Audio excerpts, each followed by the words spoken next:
तो अगर बिहार लोक सेवा आयोग नहीं मानती है, सरकार नहीं मानती है, तो यह तो और चिंता का विषय है।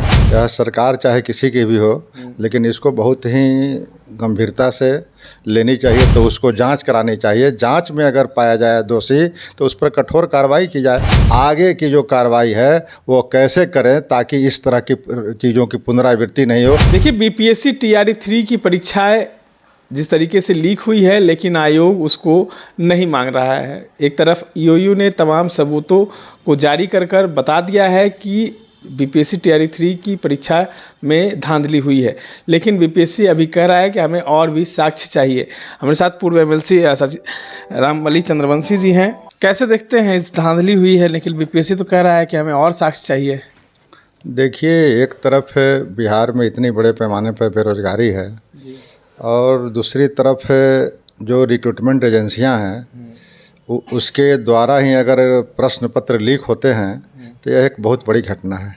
यह सरकार चाहे किसी की भी हो, लेकिन इसको बहुत ही गंभीरता से लेनी चाहिए सरकार को। और जो रिक्रूटमेंट बॉडी है उसको निर्देश देना चाहिए कि इस तरह की घटना में अगर सच्ची है तो इस पर तुरंत कार्रवाई की जाए। त्वरित कार्रवाई करने के साथ साथ आगे इतनी बड़ी ऐतिहासिक कदम उठाई जाए कि इस तरह की घटना के पुनरावृत्ति नहीं हो। बीपीएससी तो मान ही नहीं रहा है। लेकिन बीपीएससी के नहीं मानने से ये माहौल क्या बन रहा है? बिहार के अंदर तो एक मजाक बन के रह गया है।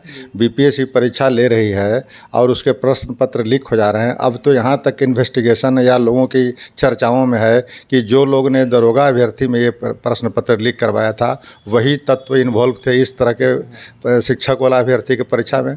तो इस तरह की चीज़ें जब मार्केट में सामने आ रही है, आम लोग इस बात से अवगत हो रहे हैं, तो अगर बिहार लोक सेवा आयोग नहीं मानती है, सरकार नहीं मानती है, तो यह तो और चिंता का विषय है। इसीलिए सरकार को तुरंत संज्ञान में लेना चाहिए। ऐसे ज्वलंत, ऐसे सेंसिटिव मुद्दों पर बिल्कुल सख्ती बरतने की ज़रूरत है।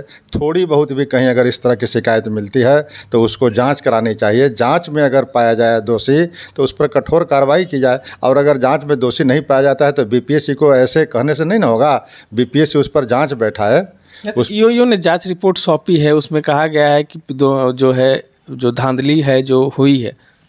हाँ, तो ईओयू को तो सरकार की एजेंसी है और उसमें उन्होंने तहकीकात की है। उसमें अगर कुछ तथ्य सामने आए हैं तो उस दिशा में बीपीएससी को ऐतिहासिक कदम उठाने चाहिए। अब बीपीएससी पल्ला झाड़ती है कि सिर्फ मेरा इमेज खराब होगा, तो ये बात तो नहीं ना है। बात ये गंभीर है। इतने लोगों के साथ, भविष्य के साथ खिलवाड़ हो रही है और उनके भविष्य अगर अंधकार में रहेंगे, इस तरह का अगर क्वेश्चन पत्र आउट होते रहेगा तो आप समझिए बिहार में किस तरह का माहौल होगा। और जब अराजकता का माहौल हो जाएगा तब बीपीएससी रोक पाएगी। तो इसलिए बीपीएससी को चाहिए कि जो भी एक आर्थिक अपराध इकाई की जो रिपोर्ट है उस रिपोर्ट को थोड़ा संज्ञान में ले, उसकी तहकीकात करे और तहकीकात करने के बाद तदनुसार उसकी कार्रवाई करनी चाहिए, ताकि लोगों में भ्रम की जो स्थिति है और जो भय की स्थिति है और अराजकता की जो स्थिति है उससे निजात पाने के लिए सरकार को भी निर्देश देना चाहिए लोक सेवा आयोग को कि आप इस रिपोर्ट के आलोक में आप कार्रवाई करें। परीक्षा रद्द होने की लगातार छात्र जो है वो मांग कर रहे हैं, क्योंकि जिस तरीके से धांधली हुई है कहीं ना कहीं लाखों छात्रों का भविष्य जो है अंधकार में जाने लगा। देखिए, परीक्षा अगर कहीं थोड़ी बहुत भी लेस मात्र भी अगर प्रश्न पत्र में या अनियमितता पाई जाती है जांच के क्रम में, तो उसका प्रथम दृष्टया है सबसे पहले उसको परीक्षा भंग करनी चाहिए, परीक्षा रद्द करनी चाहिए। ये प्रथम है। उसके बाद सिर्फ इतना ही से नहीं, आगे की जो कार्रवाई है वो कैसे करें ताकि इस तरह की चीज़ों की पुनरावृत्ति नहीं हो, इसके लिए भी ठोस कदम उठाने की ज़रूरत है, खास करके इस तरह के एजेंसीज को। चलिए, ये थे हमारे साथ प्रोफेसर रामबली चंद्रवंशी जी। साफ कहा है कि अगर थोड़ी सी भी अनियमितता है तो इस परीक्षा को रद्द कर देना चाहिए। इस तरह के तमाम अपडेट्स के लिए बने रहे देशवा न्यूज़ के साथ।